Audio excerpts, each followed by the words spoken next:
Okay. We are starting something a little bit new today, which was, I told you we sort of break the course up into sections. We've done 1500 to 1750 to some extent. What I want to do today is talk about, today and next week, talk about some important events that occur between roughly 1750 and 1820 to 1850 that are going to fundamentally reshape the balance of power. And not only the balance of power in the world, but also in terms of economic power, in terms of military and political power, but also are dramatically going to reshape the way we talk about the world, the way we look at the world, that are going to bring new states into being, that are going to bring new sorts of modes of political discussion, whether we're talking about rights and liberties, or we're talking about social and economic class, or about nationalism. This period from 1750 to 1850 is one of enormous upheaval around the world, and one which results in further intensifying something that had already been ongoing from about 1500 to 1750, which is that the center of gravity in the world is moving away from Asia, and it's moving towards Western Europe and parts of North America. So that's where we're going today. We're going to start talking about, this week, about political events, political developments. Next week we'll talk about economic developments, in particular the rise of the industrialized world. So I said sort of political revolutions this week, economic revolutions next week.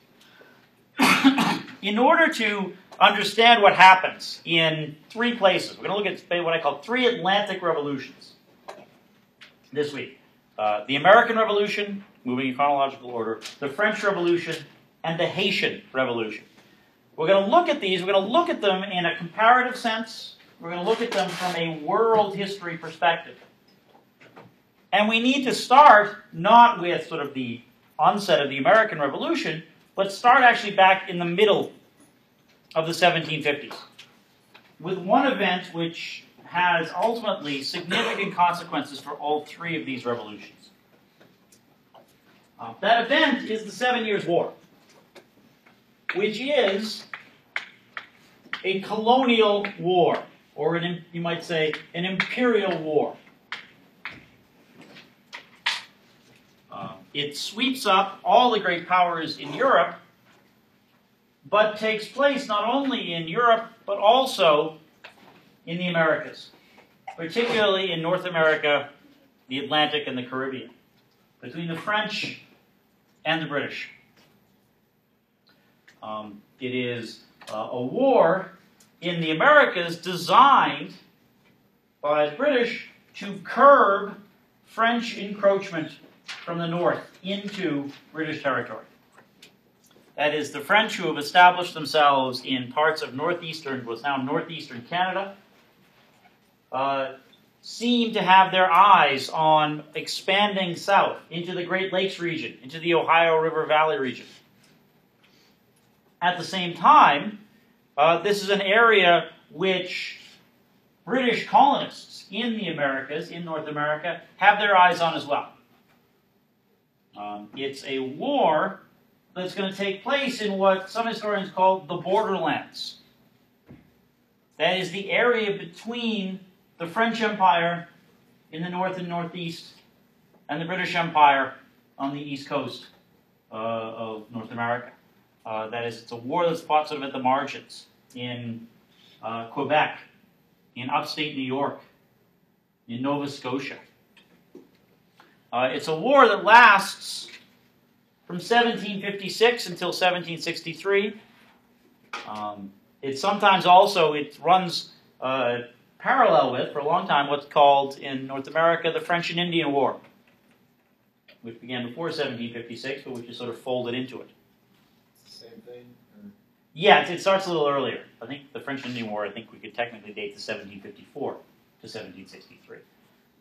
The 7 Years' War is ultimately won by Britain, but it has significant effects on not just Britain and France, the two main participants in at least the North American struggle, but it also has significant effects on their colonial empires and on the relationship of their colonial empires to their homelands, to Great Britain in particular. That is the relationship between the American colonists and the British homeland. The 7 Years' War is enormously expensive. It is a war that's fought on land, with the major triumph for the British being the conquest of Quebec City, the defeat of the French in Quebec in 1759. It's also fought at sea. In the end, it results in the French being basically eliminated from the North American colonial sphere. While the French will retain colonies in the Caribbean, like, for example, Haiti, they will largely now be out of North America. The French foothold in Quebec, in particular, is gone. Canada will be fully a British possession. They were eliminated from what? North America, basically. French possession of Quebec, of part of what's now the Maritimes in northeastern Canada, that is all eliminated. Canada is, from the late 1700s, solely a British possession. The French threat, as it was sometimes judged by the North American colonists, to the Ohio River Valley, to upstate New York, to the Great Lakes region, that is curtailed, or that is eliminated, I should say, as well. The cost, as I said, is enormous. And one of the things that happens at the end of the 7 Years' War is that the government in London begins to rethink its relationship with the colonies. And I've hinted at this before when we talked about the differences between sort of English colonization in the Americas and Spanish and Portuguese colonization. That is, these colonies had been allowed to sort of thrive, in some senses, under what historians now call a policy of benign neglect, whereby they were sort of left pretty much on their own. As long as they made money for Britain, they paid customs dues and duties to Britain, they were allowed to have their own legislatures, they were allowed to have their own legal systems based on the British legal system. They were free to, in essence, do whatever they could to pursue trade. The understanding was, of course, that Britain was there to protect them. After 1763, there is a concern in Britain that the cost of defending the North American colonies has now become so exorbitant that the government in London needs to lean on the colonies to start paying more in their own defense. That is, that if the colonies wish to have the Royal Navy, wish to have the British Army to protect them, then they're going to need to pay a little bit more. And in order to further, you might say, in order to protect, you might say, sort of British interests, to protect having to expend, or to guard against having to expend too much money on military expenditure, after 1763, the British government decrees that the colonies, the colonial settlement, will not extend west of the Appalachian Mountains. That is, they don't want to pay for protecting colonial settlers, especially against Native Americans to the west of the Appalachians. This causes a huge uproar, as I'm sure you know, in the American colonies. Colonies which have been largely, again, sort of, autonomous, or at least mostly autonomous, especially in fiscal matters, where they felt that, that the taxes and tariffs they paid, they had agreed to pay. Whether they were been sort of levied by a colonial legislature, whether they were part of traditional sort of trade relationships between the colonies and Britain. One of the things that comes out after 1763 is, of course, the imposition of new taxes, the Stamp Act, various sorts of customs duties, designed specifically to raise money in the colonies to pay for British defense in the war and after. This is seen as a huge violation by many in the colonies of the previous 150 years of colonial administrative practice. But instead of being allowed to levy their own sort of tariffs, or at least to deliberate on what sort of taxes they will pay, the colonies are now being told from London, this is what you will pay. And it comes at a time in which, remember, these colonies not only have enjoyed autonomy, but there's also resentment in the colonies about the fact that there is now this proscription, that it is now forbidden to settle or to move past the Appalachians. So you have within the colonies, not just sort of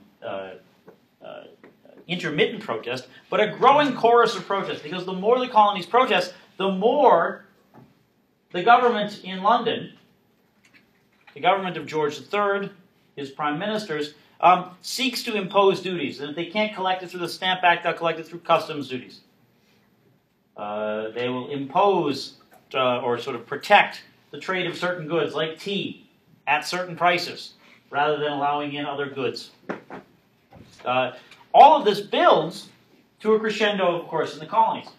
What needs to be remembered is that for many in the colonies, I think I mentioned this before, many in the colonies who become affiliated with the American Revolution, the so-called founding fathers, the leaders of the revolution, they argue in the 1760s and 1770s that they are not revolutionary, that the real changes are coming from London, the changes are not coming from the colonies, that they are not seeking to gain something new, they are seeking to protect what they already have.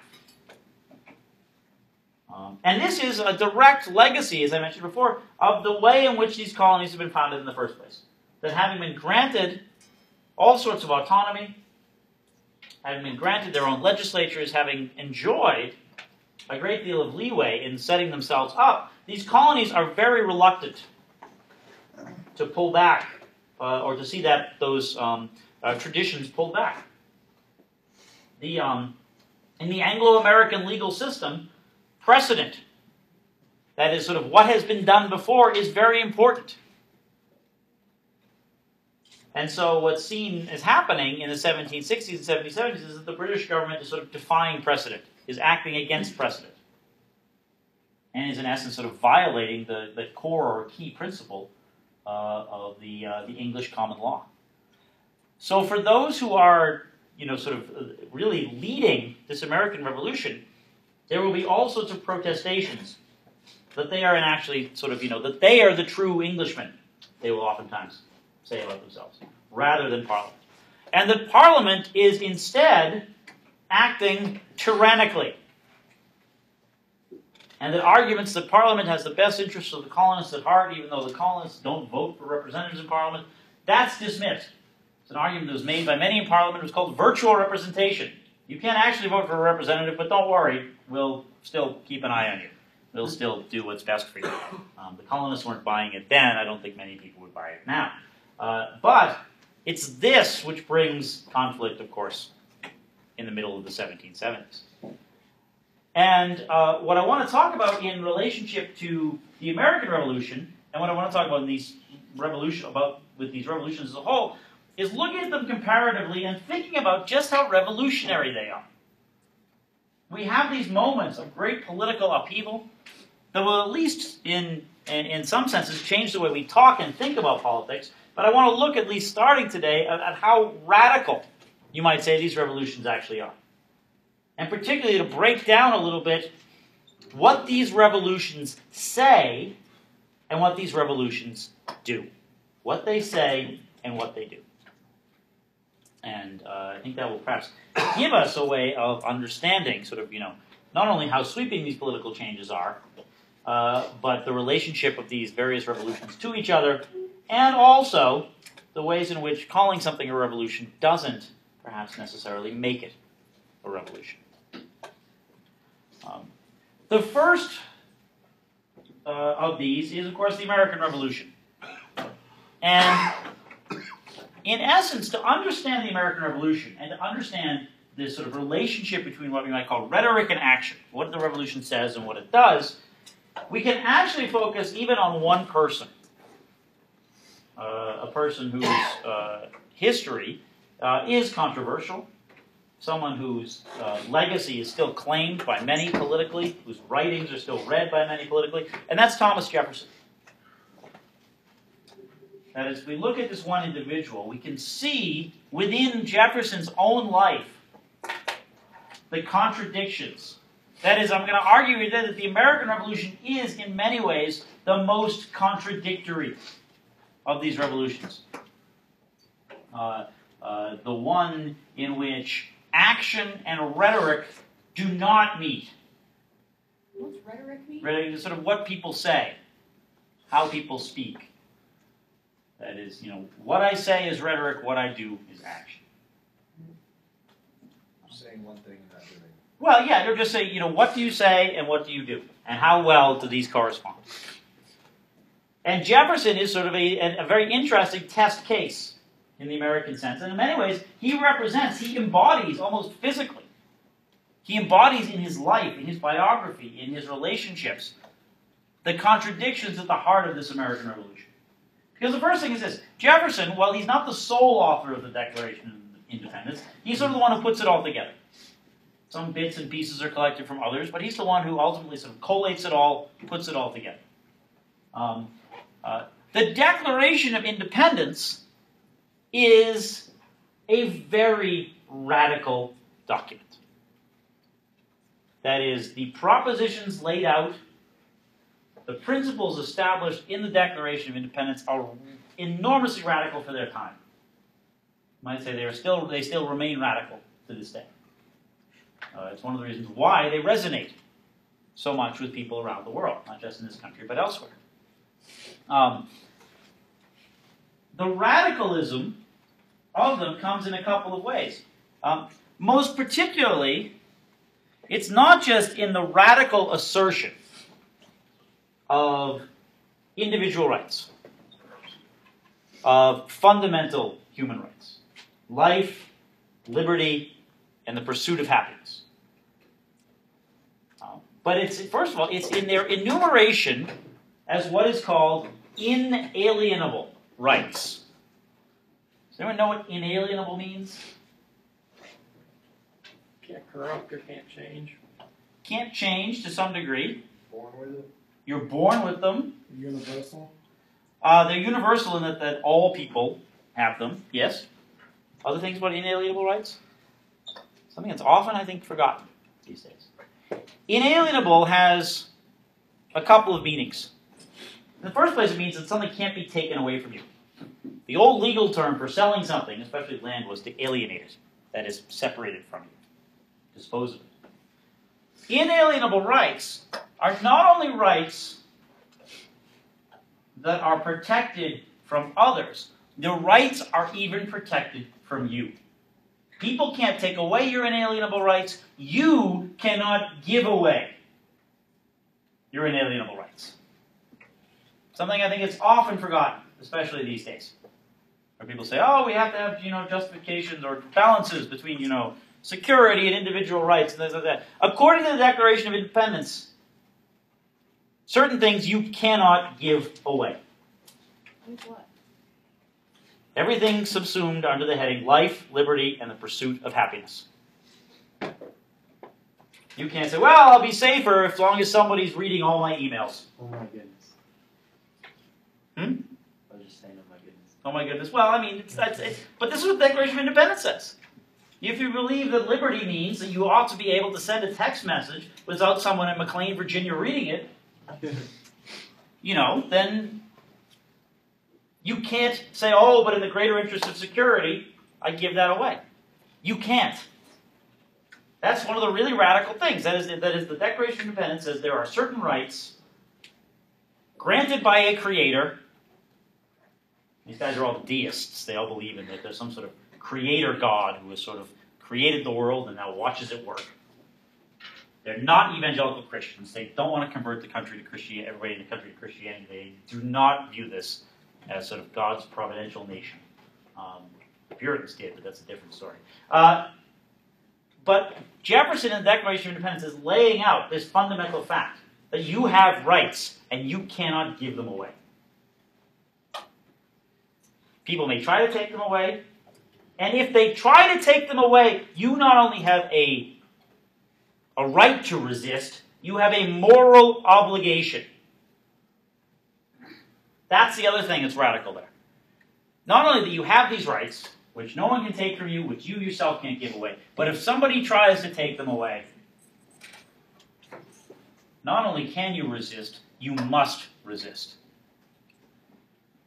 I mean, that's how it starts. When in the course of human events, that is, when in human history, when in recorded time, someone acts tyrannically, That's why the Declaration of Independence lists this whole sort of bill of particulars, an indictment of the British government, of George III, the Crown, for acting tyrannically. You know, everything including quartering soldiers in people's houses. That's the sort of, you know, that's the heart of the Declaration of Independence. People have these rights. No one can take away these rights. They're so fundamental, you can't even give them away. And if someone tries, you have the moral obligation to resist. Has there been anybody known to give away their rights? Like anybody famous known to actually try to do it? Well, I don't know if necessarily anyone famous tried to do it, but people, I think people try it all the time. Yeah, I mean, that there's a notion that, well, I don't know, I mean, there's a huge debate about what's called habeas corpus in this country, which is a petition you can file to say you're being wrongfully detained. The idea is that somebody said, well, you know, habeas corpus only applies to certain people in certain situations. That's saying, well, yeah, I'm giving up that liberty. Because even if it doesn't apply to you, that is, you can't give something up and say, oh, well, it's never gonna matter to me. You know, you can't, that is, you cannot, it's why you have, for example, you know, things like the Fourth Amendment, the Fifth Amendment, you know, the rights against unreasonable search and seizure, rights against self-incrimination. You know, that's why you can't say, well, you know, yes, I have the right not to incriminate myself, but that, you know, that can't be read. That can be read negatively. Obviously, I did it if I don't want to testify. And that's fine with me. You know, I'll give that up.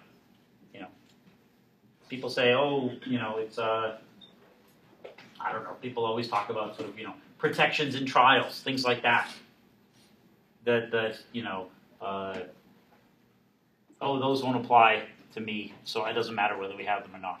Rules of evidence, secret witnesses, witnesses who can't be cross-examined, things like that. You say, oh, that only just happens at Guantanamo. It's not going to happen here. But if you give up that right for somebody else, you've given it up for yourself, too. And that's what Jefferson is saying. That's what the authors of the Declaration of Independence are saying. You can't take it away from somebody. You can't even give it away from yourself. Thomas Jefferson wasn't the only one thinking like this. A lot of his points in the Declaration of Independence comes from Thomas Paine. They come from Paine. They come from all sorts of sources. Yes, I mean, there are multiple sources leading into the Declaration of Independence, including lots of things that were written in the early 1770s in places like Virginia, of course, Jefferson's own, you know, own state, about individual rights and about sort of, you know, fundamental rights. Yes. I just always find it interesting that it always feels like the Declaration of Independence was almost a knee-jerk reaction to how they felt about England. It almost feels like emotional, almost like when you get really drunk and you say, "I'm never going to drink again." Well, it is and it isn't. It is emotional in the sense that its rhetoric is very explosive. Its rhetoric is very dramatic. You know, it said, look, there are these fundamental rights, and we and the king are at odds, and it cannot be solved except now in revolution, in rebellion. On the other hand, it goes through multiple drafts. I mean, there's multiple people who contribute to it, and you know, Jefferson authors a lot of it, but not all of it, and there's debates over what's going to go in, and it's a, I think that, yes, it's a statement made at a very particular time. The thing is, you know, oftentimes statements you say you make at a particular time, you know, they have weight, and people have expectations of it. And one of the big things I think that's a legacy of the American Revolution is the failure of the revolution to, in essence, live up to its own principles. That is, you know, you can say this is why we're doing what we're doing. This is our justification. It's based on these very sweeping and radical arguments about liberty and about the responsibilities, basically, of the rulers and the ruled. But then when you actually have the revolution and you produce the new American Republic, the relationship between the early Republic, well, the relationship between the United States and this document, which, you know, is sort of basically the founding creed of this country, that relationship proves to be very difficult. Because it's one thing, as you say, to say, here's what I'm going to do, but then it's another thing to actually do it. And that's where Jefferson comes in again. Because Jefferson himself is implicated or involved not only in the drafting and the writing of the Declaration of Independence, negotiations around it, helping to steer the country through the revolution, the colonies through the revolution, but Jefferson is embedded, or Jefferson's own life is very much caught up in the one central question that the Declaration of Independence raises, at least indirectly, when it talks about tyranny and subordination, and the question that the new American Republic has to face, which is slavery. That is, the rhetoric of the Declaration of Independence and the existence of slavery are not mutually compatible. Or they can only be made mutually compatible through all sorts of very specious and hastily thrown together legal arguments. Because what the founders, what the framers of the Constitution, what the people who led the revolution realized was that it was one thing to agree to throw off this sort of yoke of colonial control, or the control coming from Britain, but then to actually govern themselves was very difficult. And the Articles of Confederation were a disaster. And within the question of self-government and organizing this new republic, there was the question of slavery. Something which, by the 1770s and 1780s, was a controversial topic. Was, at least in the British North Atlantic, the subject of growing abolitionist pressure and rhetoric, like we saw even with Equiano's book. What the American, you might say, sort of framers, or the revolutionary generation did, is in essence, they shelved the question of slavery. They postponed it. That is, having made all of this very sort of, or having sort of provided all this idealistic rhetoric, this high-flying rhetoric, this radical rhetoric, they then set up a republic which in many ways looked very much like the colonies. One in which the people who had had wealth, political and social and economic power before the revolution continued to enjoy predominance after the revolution. That is, these are not radical Democrats with a small d. Women didn't get the right to vote. People who didn't own enough property couldn't vote. And of course, people who weren't white couldn't vote. And this was done, not the many in the revolution said, wow, that's what we said, but what are you going to believe us? Instead, for many, including those who were adamantly opposed to slavery, the question was, how does this new country survive? And it was determined, or they determined, that only by not dealing with the question of slavery would the country survive, for two reasons. In the first place, that the question of abolishing slavery would immediately divide the colonies against each other. But abolitionist sentiment, more prominent in the northern colonies than in the south, that is the relationship of slavery to the economies in the north and the south being very different, that you would immediately have, sort of conflict. Dare I say it, a civil war. The second thing was that for this country to survive, not just as a unified political entity, but as an economic entity, you couldn't take slavery out. Because remember, as in the Atlantic world, slavery is the bedrock, the foundation of the Atlantic economy. And in order for this new American Republic to survive, to export goods around the world, to compete against British and French colonial exports coming from the Americas, Spanish colonial exports coming from the Americas, slavery had to stay. In order for the American Republic to survive economically, slavery had to stay. So slavery stayed to prevent political disunion and to ensure economic survival. And this is something that you can see in Jefferson himself.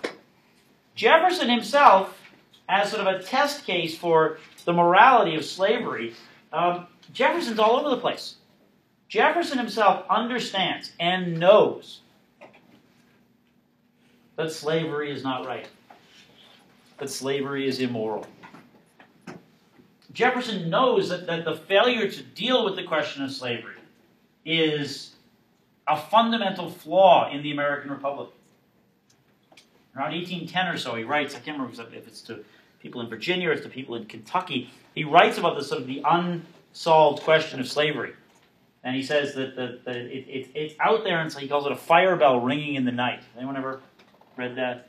I think it's to legislators in Kentucky, in the fairly new state of Kentucky, but or the territory of Kentucky. But he's talking about the fact that this question has been unsolved, and it's out there. And I'm trying to warn you that it's like a fire. It's like an alarm that this slavery question must be solved. On the other hand, Jefferson himself owned slaves his entire adult life. Jefferson cannot live the life which he wants. As a politician, as a philosopher, as an architect, and a farmer, he can't live that life unless he has slaves. Much as the new American Republic cannot survive economically without slaves in the minds of those who found it, so too Jefferson himself, even though he knows slavery is wrong, cannot survive. He cannot even release or free his slaves upon his death. Because, among other things, Jefferson was catastrophically in debt by the time he died. He loved, fine things, from food to wine to books to houses to clothing. He had enormous debts by the time he died. And the only way his children would be able to pay his debts was by selling his slaves. So he could not free them. Could not free even the woman with whom he had had several children, nor those children. Who were the debts with? Sorry? The debts were everywhere. They were to merchants, they were to banks, they were to publishers, they were to friends who had loaned him money, all sorts of debts. To people who had done work for him at Monticello or something like that, people who had made furniture for him, people who had supplied him with food. He had, as I said, sort of enormous debts. And the only way he could pay them, or ensure that his descendants could pay them, was by selling slaves. Through his own life, through the latter part of his life, Jefferson only was able to pay debts by selling slaves. And so Jefferson knows slavery is wrong, but the only way Jefferson can live, at least in the way he thinks he ought to live, is by selling slaves, by owning and having slaves as an asset. So there's right there, I think in Jefferson you see the fundamental contradiction, which is that even the person responsible for a lot of this most radical rhetoric cannot break free of slavery. And there'll be efforts to try and sort of get past this discrepancy, get past this contradiction. That is, if you say, for example, that slaves or people of color are only worth 3/5 of a person. The 3/5 compromise in setting up the system of representation for the House and the Senate. If you do that, that's a way of saying, well, if you're not fully human, then you're not really covered by the Declaration of Independence. But it's the telling thing, I think, which is that in Jefferson's own life, he knows that slavery is a problem. He knows that slavery is a moral evil. At the same time, he himself cannot get out of this system. He's embedded in it. Sort of like Equiano says, you're sort of born into the system, and that's what sort of makes you, taints you. Jefferson himself cannot escape. So, like the 3/5, they believe that slaves were 3/5 of a person. Like what happened when certain slaves were given a freedom, but they still thought of as 3/5 of a person, even the few pieces of crap former slaves that ended up having slaves afterwards?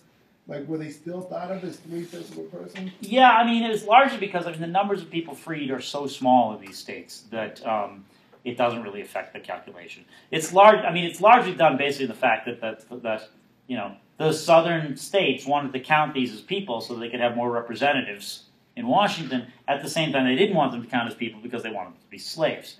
It's the most cynical thing probably of the entire constitutional maneuver is this 3/5. which is that they are enough of a person to be counted so that you can count them in the number in your population, but they're not enough of a person to be freed from slavery. So it's the absolute. I think it's the most probably the. I don't know. There's a lot of very cynical things I think that have gone on in human history, but I think in American constitutional history, it may be the most cynical thing I think that you can find. But yeah, and so slaves who were freed, slaves like even like George Washington's slaves who were freed when he died. That was not such a practice whereby you, how should I put it? It was not such a widespread practice that affected those calculations very much. Why did they want them counted in the population? Because they wanted to make sure that the representation was unfair in Congress. Yep. Because House of Representatives is based on the population, and they said, well, we're agricultural, the North is urban. If we don't count the slaves, the North's going to have a lot more representation in Congress. Yeah, exactly. And it's this. It's actually still sort of built into the system. That is, it's still rural and agricultural areas are still actually overrepresented in Congress. That is, in terms of representative per so many thousands of people in this country, it's still very much skewed by the fact that although places like Wyoming have one congressperson, right? Or do they have two? Yeah, they have one or two. They've got 2 senators and 1 rep. 2 senators and 1 rep. Yeah, I think they're the only place that has one. Maybe. I think Vermont also has only 1. No, Vermont has. Why do I have? No, Vermont has 1. I thought Vermont had 2. Or maybe they only have 1. One of the Dakotas has. I think North Dakota only has 1. So big states have a lot. Yeah, California. Yeah, California has like 65 or 55 representatives. Yeah. How many is Colorado have? 7. 7. Yeah, 7. And then they adjust it by population. That's why they do the census. It's not there so that everyone can plant chips in your brain eventually while you sleep. But it's or at least that's what I will continue to assure you. But yeah, that's how they do it. They look for where population is and have to sort of apportion the votes that way. So you have this fundamental contradiction, and I would say, it's a fundamental contradiction at the heart of this country. The question of race, the question of equality. The fact is that the principles enshrined in the Declaration of Independence, which itself is not a legally binding document. That is, you can't go to court and rely upon the Declaration of Independence the way you rely upon the Constitution. But at the same time, people have called it something, I've even seen people call it American Scripture. It's the name of actually a book about the Declaration of Independence. That it is this sort of almost sacred document that enumerates the principles that this country stands for. The problem, of course, is that the reconciliation between those principles and the actual practice is, at the very least, a long time coming. And that all of the efforts to postpone the question of slavery ultimately, of course, are going to bring us to civil war. That is, how you deal with this question of slavery, how you deal with this fundamental, intractable problem at the heart of the American Republic is what's going to cause the civil war. Civil war is not about, quote-unquote, states' rights. It's not about the Bank of the United States or anything else that's floating around there. Civil war is about slavery. And whether some people can continue to own other people. And it's not solved. This question is not solved by the American Revolution. I'm not even sure it's solved by the Civil War. The question of slavery, maybe, but the relationships based on race in this country, the distribution. No. I think that's the problem. At the heart of it, that's the thing. This is a country. Now, everybody has ideals. The question is how you live up to those ideals. And whether they knew it or not, the people who framed the Declaration of Independence set those ideals very high. And the question for the rest of us is how do we live up to it? And how do we not just sort of give up on it, but how do we not sort of resist the temptation to disregard it or to ignore it? So that's the American Revolution. I think there is a real disconnect between rhetoric and action, between what is said and what is done. And one way to think about this is that if you look at the Revolution, and then you say, okay, how does colonial society look before the Revolution? How does American society look after the Revolution? They look very much the same. Those who have power before have power afterwards. those who are dispossessed before are largely dispossessed afterwards. So it is I think, rhetorically radical, very conservative in action. And perhaps, and that it is not a fundamental social or socioeconomic transformation. I want to turn now to France, to at least start talking about France. I'm only going to go about 15 more minutes here. We're going to cut today's class at noon for a couple of reasons. But I want to talk about France, because France is the second place where I think we can make this contrast between radicalism of rhetoric and radicalism of action. The question of how revolutionary is the revolution. France is important in the first place because the French Revolution also has a significant, you might say, sort of foundation in the 7 Years' War. You can't understand what happens in France unless you understand the 7 Years' War. The 7 Years' War put a significant financial strain on Britain. It put an even more sort of dangerous financial burden on France. The France that fought the 7 Years' War, the France that is around in the 1770s and 1780s, is a state whose politics might be described as absolutist. That is, France is an example of absolutism, which looks a lot like, you can go back to thinking about the Mughal emperors. Who's in charge? I am. That's it. If you want to sum up absolutism in one simple phrase, then the great absolutist, or the most well-known absolutist, Louis XIV of France, who famously said, "L'État, c'est moi," which means I am the state. What I say goes. And in Europe, in the late 1600s, early 1700s, there was a real reversion to absolutism. After a time of civil wars, religious upheaval, social upheaval, people like Louis were very eager to consolidate their role as monarchs and to proclaim that they were absolutely in charge. Underneath, they made all sorts of compromises, especially with the aristocracy and others. But publicly and in significant ways, the absolutist regimes were what they said they were. Top-down, hierarchical, very much concerned with land and the ownership of land. Not a lot of social mobility, not a lot of social fluidity. I'm sorry, was there a question? Yeah. Oh no, I was just wondering if they were always absolutists, or was it Louis XIV? Louis XIV, the French tradition had always been that, the king was in charge. But Louis XIV sort of raises it to this new level of more sort of, absolutism is less about practice than it is about sort of theorizing it. That is, that the king's always been in charge, but now we know why the king's in charge. And the argument is made by several people in Europe, not simply because that's how it's always been, but after a huge period of upheaval, civil wars in Britain, near civil war in France, religious war in France, it's no surprise that earlier in the 1600s, in the middle of the 1600s, is Thomas Hobbes's famous book Leviathan. Has anyone encountered Leviathan? 1, 2. Anyone remember what Leviathan is an argument for? No idea. It's an argument for an absolute monarch, because that's the only way to keep the peace. Leviathan is the opposite of the Declaration of Independence in many ways, because Leviathan says basically everybody gives up their rights in order to have peace. Everybody gives up their rights and agrees to be ruled by one person. Whether they know it or not, everyone's done that because that's the only way to guarantee peace. He famously said that what is life without that ruler? Anyone know his famous phrase? Life is nasty, brutish, and short. That the natural state of human beings is war. And that ungoverned human beings will simply attempt to do each other in. I think Hobbes was right. I think Hobbes was close to the mark at times. Yes? Well, not to bring up fiction and science fiction, but there was like a quote in Star Wars or whatever where Anakin said he was tired of the arguing and bickering between the different factions. I don't know. It was supposed to be kind of like the House and the Senate or whatever.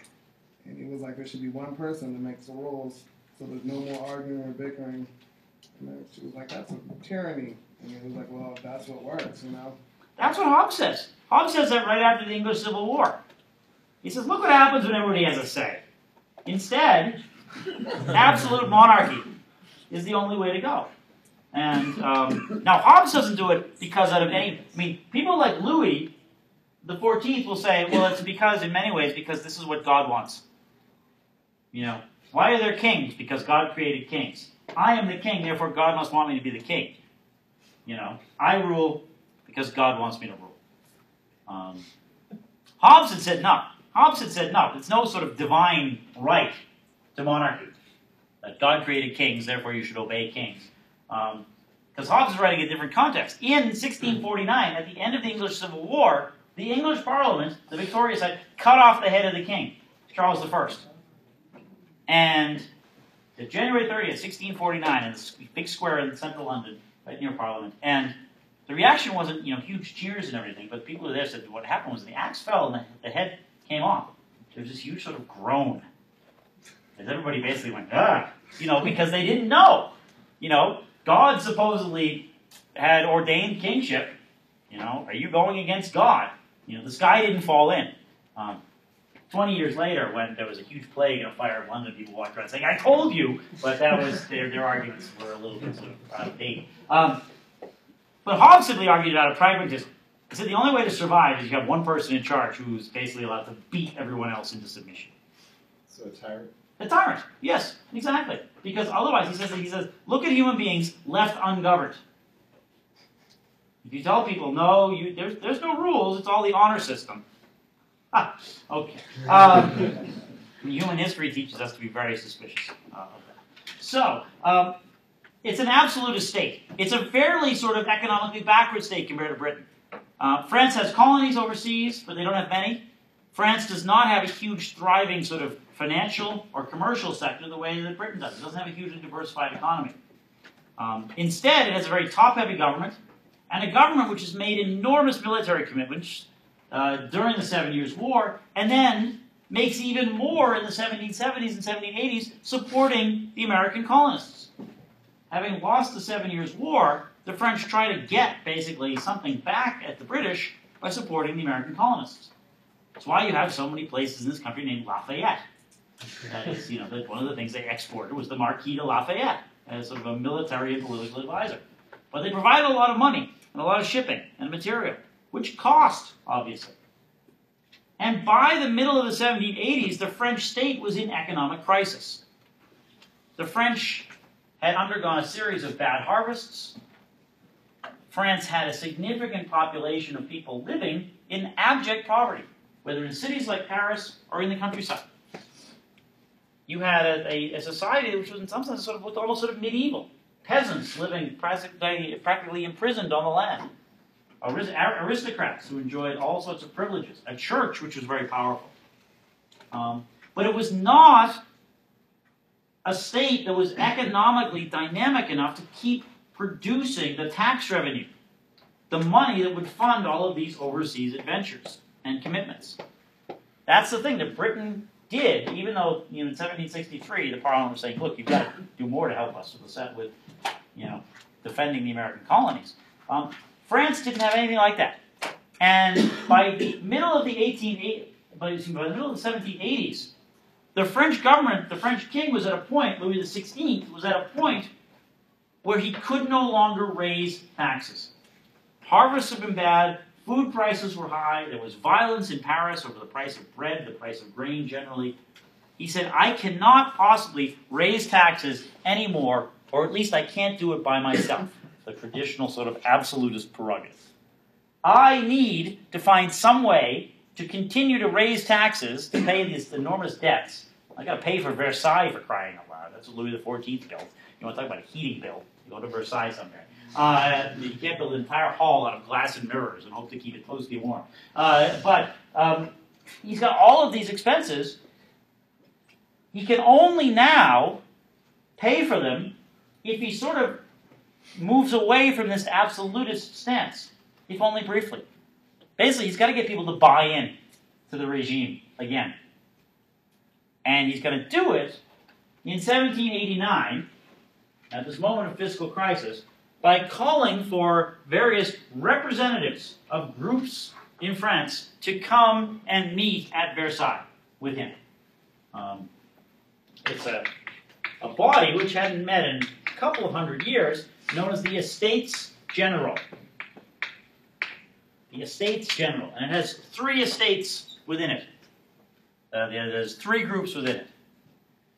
One is the aristocracy. People who own the land. People who are, in many ways, sort of subordinate to the king, but also important allies of the king. The second group is the clergy. It's the church. Louis XIV had, in the late 1600s, had cemented the relationship between the French monarchy and the Catholic Church by outlawing Protestantism. In the 1500s, during the period of real religious strife in France, Protestantism was officially tolerated. That is, I can't remember the name of the French king, but in the 1570s, he said basically, yeah, you can practice your faith. Catholicism is not sort of the only recognized religion. Louis, in order to basically shore up his support and to sort of unify the state, Louis says, no, there's only going to be one faith, and that's Catholicism. That's actually something Hobbes said you should do too. Hobbes said there should only be one faith, the faith of the monarch. Not because the monarch's faith is right or something like that, but just because it's easier. You know, multiple faiths equals multiple sources of dissent. Louis XIV reestablishes Catholicism as the official religion, the official one-state religion of France in the middle of the 1600s, which prompts a huge migration of French Protestants to England, to Northern Ireland, to Scotland, and even to the North American colonies, including a guy who's a metalsmith who chucked up in Boston named Revoir. Anyone know who his son is? Revere. His grandson? Paul Revere. Yes. So there's world history connected. You know, somebody outlaws Protestantism someplace, the next thing you know, you've got some guy riding down what's now Mass Ave near my old house, yelling about the British are coming. The Estates General is called, you've got the aristocracy, you've got the church, and you've got something called the Third Estate. The Third Estate is kind of a catch-all category. It's people who have some money, people who might have a little bit of influence, but they don't fall into the first 2. They're not from the landed aristocracy, and they're not members of the clergy. They are professionals, like doctors, publishers, lawyers. They're very much drawn from urban areas, like Paris. They're bankers, they're merchants, you know, people who make money, but they don't make money the old-fashioned way, through owning land. This group, the Third Estate, is going to prove to be very problematic for Louis XVI when he calls the Estates General together. Because this is a group which has been very much affected by what's happened in the American Revolution. This is a group which feels, and is very much taken by, or which embraces and very much is taken by, the rhetoric coming out of the American Revolution. It's a group which sees the American Revolution as inspiration for asserting their own political status.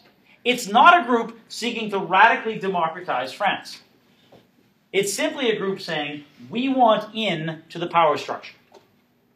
We want to have a voice in politics, a voice in policy making, a voice in government.